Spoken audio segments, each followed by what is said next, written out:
मैं बस पर सफर करती तो कंडक्टर किराया ना लेता, कहता मुझे तुम प्यारी लगती हो। मैं भी बहुत चालू लड़की थी। एक दिन उसे कह दिया कि मुझे 60,000 की सख्त जरूरत है, अगर तुम मेरी परेशानी दूर कर दो तो मैं तुम्हारी हर ख्वाहिश पूरी कर दूंगी। उसने अगले दिन मुझे 60,000 दे दिए। फिर कंडक्टर मुझे अपने घर ले गया, मुझे दुल्हन वाला लिबास पहनाया और फिर मेरा दिमाग घूम गया जब उसने मेरे साथ। मेरा नाम नौशीन है और मैं कॉलेज की तालिब इल्म हूँ। मेरा ताल्लुक गरीब घराने से है, इसलिए लड़कों से पैसे हासिल करने के लिए छोटे मोटे उन्हें बेवकूफ बनाने के काम करती रहती हूँ। इससे मेरी जिंदगी पर कोई असर ना पड़ा, मगर अचानक मुझे पता नहीं क्या हो गया कि मेरी लालच बढ़ गई। मैं कॉलेज जाने के लिए बस में सफर करती हूँ। मैं जिस बस में जाती हूँ वो बस आज लेट हुई तो मैं दूसरी बस में बैठ गई। मैं जैसे ही बस में सवार हुई, बस कंडक्टर से बुरी तरह टकरा गई। उसे 2-4 गालियां निकालकर मैं सीट पर बैठ गई। वो कंडक्टर मुझे बार बार देख रहा था। मैंने उसे नजरअंदाज कर दिया क्योंकि वो गरीब इंसान मुझे क्या दे सकता था। जब किराया लेने पीर सैयद बिलाल शाह। घरेलू लड़ाई झगड़े, शादी में रुकावट, पत्थर दिल महबूब को अपना बनाना, औलाद का ना होना या होकर गुजर जाना, माली तंगदस्ती, कारोबारी मुश्किलात, शोहर या बीवी की नाराजगी, नौकरी की बंदिश, मनपसंद शादी का पैगाम खुद आए और तलाक के मसले का फौरी हल, रूठे हुए को मनाना, काले व सफली इल्म की काटो पलट, तावीज़ात, जादू टूना और असेबी असरात। हमारी की हुई काट पर कोई अमल फकीर अगर इल्म चलाए तो उसे मुंह मांगा इनाम दिया जाएगा। इल्म वो जो बिगड़े काम संवारे, तावीज़ वो जो कहना माने। दुआएं तकदीर बदल सकती हैं और सच्चा अमल जिंदगी बदल सकता है। जिन आमलों से जो काम नहीं होता वो भी हमसे राब्ता करें ताकि अवामुल नास का भला हो सके। पीर सैयद बिलाल शाह को की गई एक कॉल आपकी जिंदगी में हजारों खुशियां ला सकती है।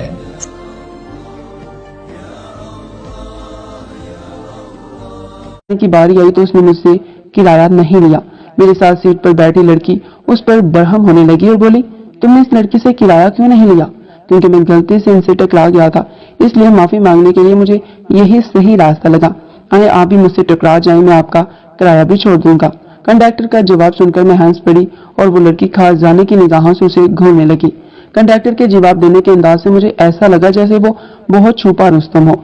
घर जाते तक मैं उसी का जायजा लेती रही। वो खूबसूरत और अच्छी सेहत का लड़का था। मेरा अड्डा आ गया और मैं वहां उतर गई। जाते हुए उस कंडक्टर ने मुझे आंख मारी, मैं भी मुस्कुरा दी। मेरा 100 रुपया बच गया था। घर जाते हुए मैंने रास्ते में एक ठंडी बोतल पी ली। घर जाकर मैं मोबाइल उठाकर बैठ गई और ऑनलाइन शॉपिंग देखने लगी। मुझे कुछ दिन पहले एक सोने की अंगूठी पसंद आई थी, मगर खरीदने के लिए पैसे नहीं थे। मेरी बहुत हसरत थी कि मैं वो अंगूठी खरीदूं, मगर मेरे पास पैसे नहीं थे। मेरी एक गंदी आदत थी कि मुझे जो चीज पसंद आ जाती तो मैं उसे हासिल करके दम लेती। मेरा एक बॉयफ्रेंड था जिससे मेरी कुछ दिन पहले ही लड़ाई हुई थी। मैं उसे मैसेज करके मनाने की कोशिश कर रही थी, मगर वो मुझे जवाब नहीं दे रहा था। नया बॉयफ्रेंड बनाने में वक्त लगता है। मुझे और कोई इतनी जल्दी 60,000 रुपए देने को भी तैयार नहीं होता, इसलिए मैं दिल का अरमान दिल में ही रुक गया। अगले दिन जब मैं कॉलेज जाने लगी तो देखा वही कल वाली बस खड़ी है। मैं उसमें बैठ गई। आज वही कंडक्टर था। वो आज भी मुझे मोहब्बत भरी निगाहों से देख रहा था।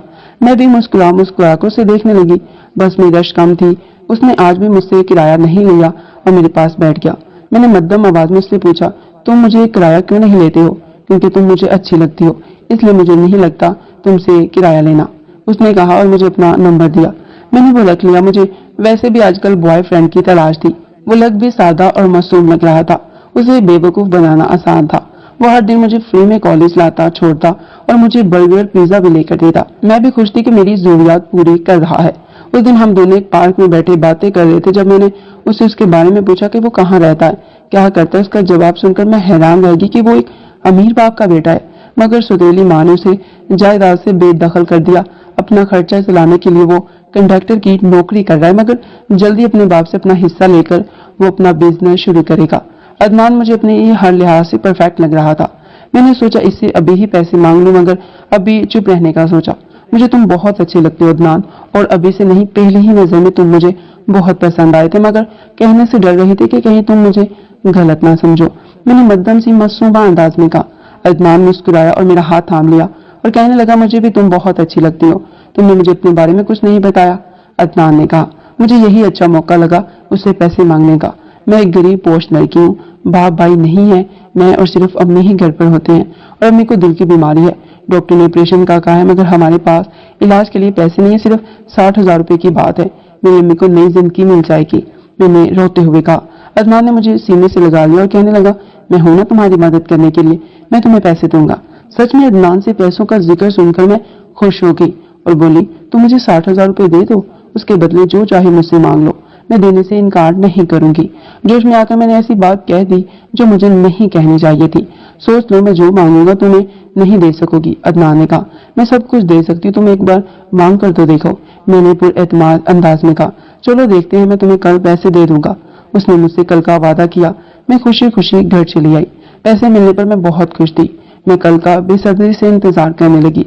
अदनान ने मुझे ऑनलाइन ही पैसे भेज दिए और मैंने उसी वक्त अंगूठी का भी ऑर्डर कर दिया।